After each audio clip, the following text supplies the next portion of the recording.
So in the previous video, that was where I talked about how we get this sample, how we come about this sample, how the sample definitely function. Okay, well, that was where we talked about how this sample we come across this sample. All right, now in that way, the summation of your frequency is 20. That makes some sense. That's 20. That being said, now we want to get the probability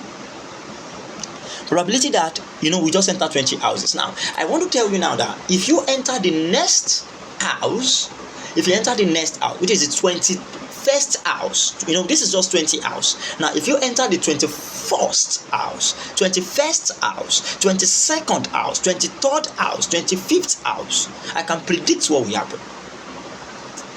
Does this make sense? Prediction.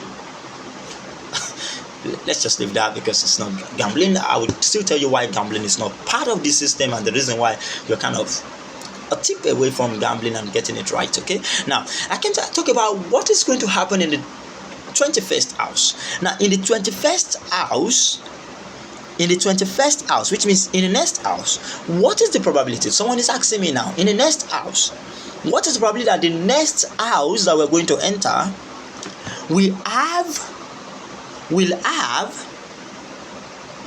what is the probability that the next house we're going to enter will have 2 children? That 2 children will be in that house. Okay, x equals 2 children. Did you see that? So what is the probability that the next house I want to enter, 2 children will be there? Okay, so in this way, I'm going to say, okay, 2 children. If you look into my sample here, my sample space here, 2 children, how many was the possible outcome that I'm supposed to get? 4. The number of possible children we are supposed to see. Could you see this vividly? There are 2 children. What's probably do we have 2 children? So I'm taking the possible outcome of the houses that have 2 children. They are just 4. They are just 4. Just 4. Possible. If I enter, houses that have 2 children, they are just 4. That's the possible outcome. Is that not? So I'm taking that. That's going to be 4 divided by, what is the total outcome? The number of total outcome is what? 20. Did you see that? Total is 20. The total one I enter was 20. I hope you see what is going on here carefully. If you look at it now, you will see what is going on extinctly here. Okay, now there we have it. I can do for that the next house we have 1 child. That'll be what? 3. I like you to take this 3. Oh, sorry about that. I'm doing this. Sorry about that. Sometimes 3 over how many now? Over 20. What is the one that the next house we have 5? You can see this from the table, and then you can continue this. That the next house we have 5 children. That's 1 over how many? 20. Okay, so you can try to get this. I'm just going to move this straight to the end of my calculation, and you guys will know how I get this. So you can see it. I've just accelerated that to the end of the video. 0 children, 4 children, 3, 2, 5, 1, 2. I've done all of that. Does this make some sense here? Now, what I want you to do here is, if you sum up all of this addition, you will notice you will get 1. Okay? You will get 1. You're going to get 1. All right. Did you notice something here? Notice something here. If you notice something here right now, you could notice something here vividly. I'd like you to notice something here, down here, in what I've done, and I'm going to relate this together with this. I'm going to do that with this. Okay, so let's get it straight. To get this straight, what I have now is that if you look at it, that 3, remember, okay, we're just going to do it all straight. Okay, this is our p of x. Is that not right now? That's our p of x. Okay, so this is p of x. These are just different p of x that we're able to get from different variable. All right, so there you have it. Now let us do this. Let's take this figure here. Let us bring it back. All right, I'd like you to take attention into that figure there and to check out something. You have 3 times 1 over 20. I'm breaking this down gently, and I would like you to look into the blue figure so that you see this.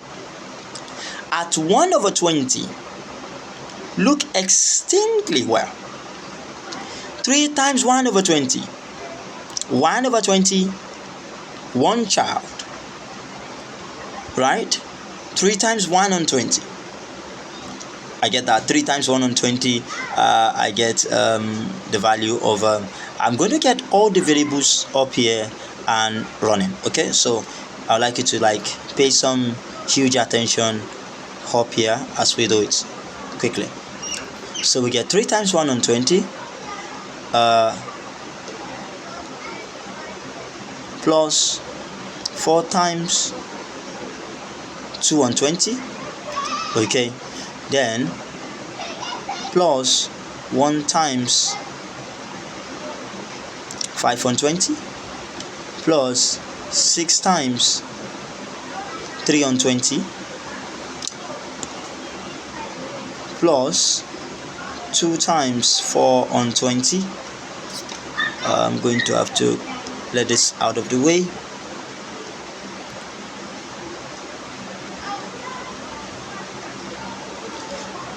Then plus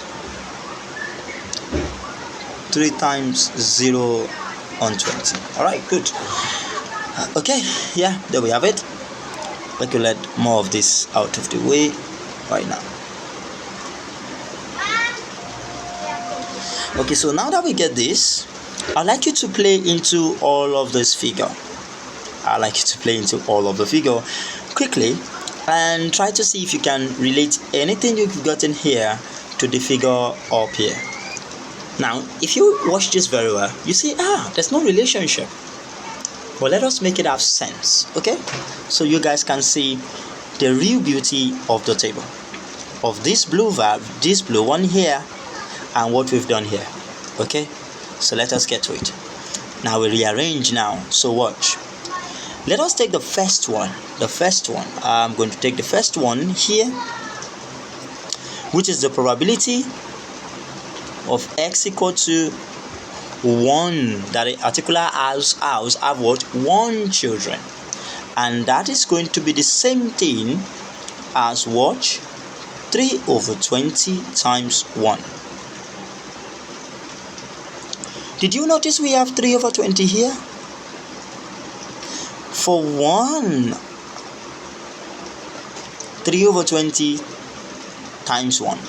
Did you see that? Let us move to the next one. Plus, that the house have 2 children. 2 children. Let's see. This is it here. I believe that x equal to 2, the house have 2 children, and that is going to be what else? Get it straight? 4 on 20 multiplied by how many? 2. I hope you're seeing this.